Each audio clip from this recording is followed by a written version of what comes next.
nadanya sudah nggak enak, sudah biasanya di alma mater kami tidak ada kata kasar, ini sudah Pak Kabak bawa barang bukti jadikan satu dengan senjata. Di alma mater itu kalau senior junior beberapa kesempatan Pak FS itu selalu bilang selama matahari tidak terbit dari utara dan air laut masih asin, senior tetap senior.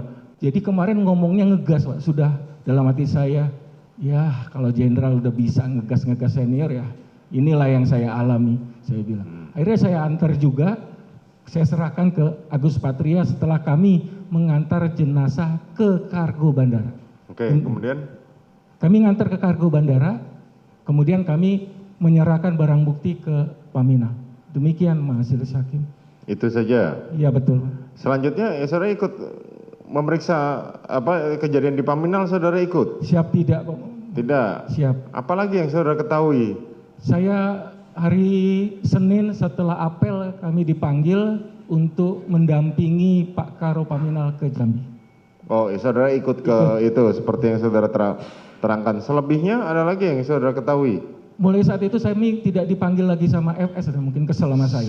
Kenapa kesel?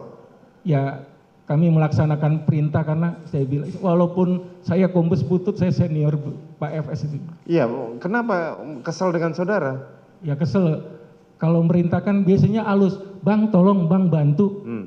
Waktu nganter barang bukti dan jenazah itu, Pak Kabak segera itu antar, Pak Kabak. Saya agak ngelewat dikit. Saudara Biasanya, melawan. Siap. Tapi saudara tahu nggak bahwa dari awalnya ada kejanggalan, saudara tahu nggak? Tidak tahu. Tidak tahu. Saudara ikut di Patsus? Ikut yang mulia. Ikut di sidang kode etik? Ikut yang mulia. Apa hukuman saudara? Saya pansus 29 hari dan demosi 3 tahun yang mulia. Demosi 3 tahun. Saudara tidak dijadikan tersangka dalam hal ini, terdakwa dalam perkara ini? Tidak. Bagaimana perasaan saudara? Kecewa, kesal, marah. Jenderal kok bohong, susah nyari jenderal. Keluarga kami malu. Kami paranoid nonton TV, media sosial. Jenderal kok tega menghancurkan karir. 30 tahun saya mengabdi, hancur di titik nadi terendah pengabdian saya. Belum yang lain-lain yang anggota-anggota hebat Polda Metro Jakarta Selatan kami. Bayangkan Majelis Hakim, kami Kabak Gakum yang biasa memeriksa polisi yang nakal, kami diperiksa. Bayangkan Majelis Hakim bagaimana keluarga kami. Itu ya yang saudara rasakan ya. Ya, kita melihat bagaimana kemudian pernyataan dari sejumlah terdakwa ini kemudian dihadirkan di persidangan. Penuh rasa amarah, kecewa disampaikan oleh sejumlah anggota Polri ini. Pak Gayus, Prof Gayus, apakah kemudian rasa amarah, kecewa terhadap Ferdy Sambo ini yang diungkapkan di tengah persidangan, dilihat juga oleh Majelis Hakim, didengar, ini bisa memperberat Ferdy Sambo nantinya di mata Hakim? Tidak, karena kesaksian ini kan hanya menggambarkan kekecewaan dirinya. Dia kecewa, kemudian sakit hati, itu tentu sangat manusiawi dan itu dihormati ya, itu tentu dihormati. Tapi terdakwa, tapi yang bersangkutan bukan terdakwa, jadi tidak ada kaitan dengan meringankan dirinya. Tapi untuk orang lain tentu tidak juga berpengaruh karena ini tentu masing-masing orang bertanggung jawab atas perbuatannya. Tidak ada kait mengait dalam soal hukum, ya. Siapa berbuat, siapa bertanggung jawab itu singkatnya. Sehingga beban dari akibat yang ditanggung itu ya masing-masing atas perbuatannya. Perbuatan apa dia lakukan. Kalau pengaruh dari orang lain tentu ada nanti logika pengaruh-pengaruh yang sehingga menimbulkan orang lain jadi salah. Tetapi ya tentu bagi saya itu untuk dirinya. Kekesalan, kecewa itu wajar dan itu harus dihormati. Artinya tidak berpengaruh meringankan atau justru memperberat Ferdy Sambo tidak ya? Berkaitan dengan itu sangat jauh untuk saya bayangkan karena masing-masing orang itu bertanggung jawab, tidak kumulatif sifatnya masing-masing. Nah, saksi ini memang untuk dirinya tepat sekali bahwa dia merasakan hal-hal yang diharapkan posisinya dimengerti. Tapi kan dia bukan terdakwa di sini di kesempatan ini. Ini hanya bagian dari saksi saja. Tetapi ini akan berguna kalau ini diajukan kepada Mahkamah kehormatan kepolisian atau sidang etik kepolisian itu akan berpengaruh. Harusnya ini disampaikan pada sidang etiknya ketika beliau akan diperiksa, itu sebenarnya itu akan bermanfaat. Oke, tadi Prof menyebutkan setiap orang bertanggung jawab atas perbuatannya masing-masing gitu. Kita bicara soal para terdakwa obstruction of justice gitu. Mereka memang patut bertanggung jawab, tapi ketika apa yang dilakukan tersebut, karena mereka merasa gini, saya sih merasa dibohongi ya gitu, oleh atasannya sendiri, akhirnya dia melakukan tindakan sesuatu gitu. Nah, itu yang dinilai sebagai tindak pidana. Nah, kalau kayak begitu tuh korelasinya gimana ya Prof ya? Ya, hubungannya adalah masing-masing, kalau pandangan saya, hukum pidana berbeda dengan perdata dan yang lain. Ada kaitan-kaitan dengan para pihak. Tapi kalau pidana itu siapa yang berbuat, ya itu bertanggung jawab. Dia melakukan hal yang atas kebohongan orang lain. Nah, lingkupnya kan orang lain nanti berbohong, ada sanksi bohongnya. Dia melakukan, ya sanksi untuk dia apa? Dia bukan terdakwa, jadi tidak ada sanksi di ranah pidana.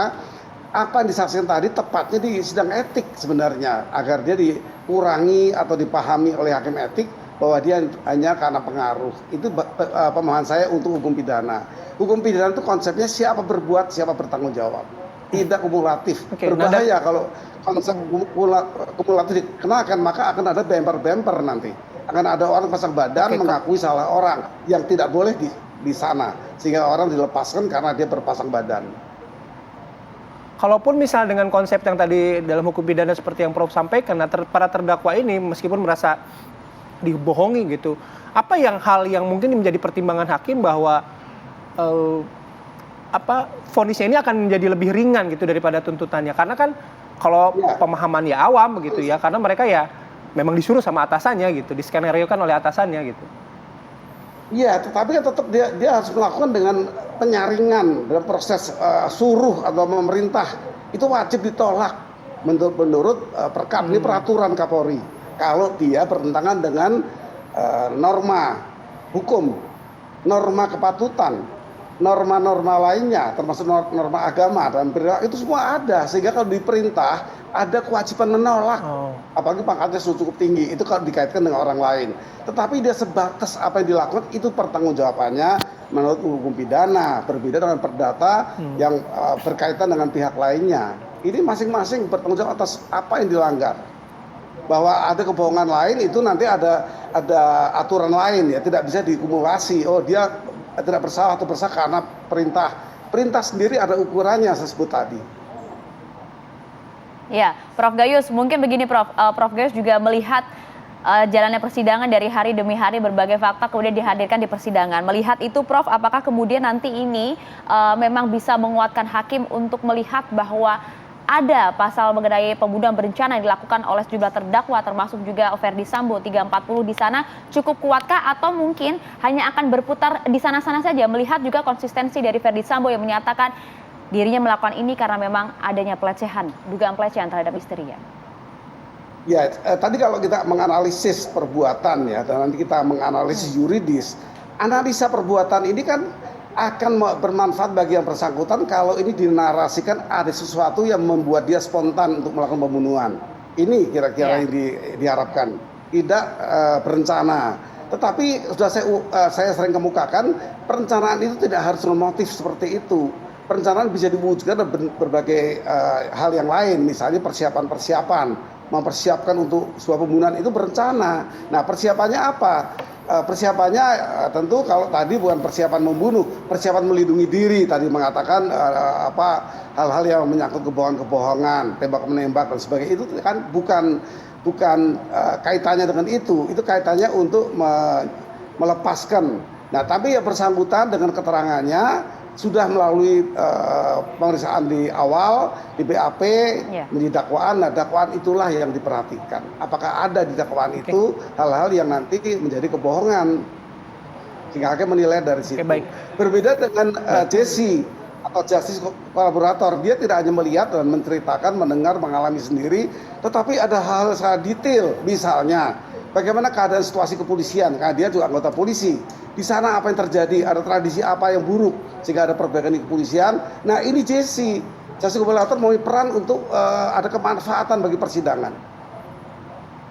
Oke, baik.